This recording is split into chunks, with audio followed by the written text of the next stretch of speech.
ক্ষতিগ্রস্ত দুই ধরনের, একটা হলো এই মাটি টাটি গেছে আংশিক ক্ষতিগ্রস্ত, আরেকটা হলো পুরা চাল টাল সফল হয়ে গেছে অথবা ব্যর্থ হয়ে গেছে, এখন অনেক ক্ষতি হয়ে গেছে, তাহলে পূর্ণ ক্ষতিগ্রস্ত।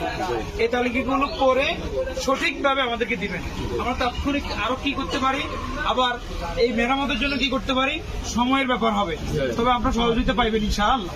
ঠিক আছে, আমাদের এখানে দায়িত্বশীল মুরব্বীর মধ্যে মকবুল সাহেব কই, আজি সাহেব আছে, আর আমাদের শহীদ কাকা আছে।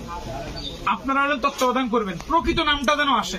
একটা মানুষ আরেকটা কথা দুইটা লোকে ক্ষতিগ্রস্ত, একটা লোক তার অর্থ সম্পদ আছে, সে তার এই ক্ষতি পোষায় নিতে পারে, আরেকটা লোক ক্ষতিগ্রস্ত, তার অর্থ সম্পদ নাই, এই লোকটার প্রাধান্য দিতে পারে।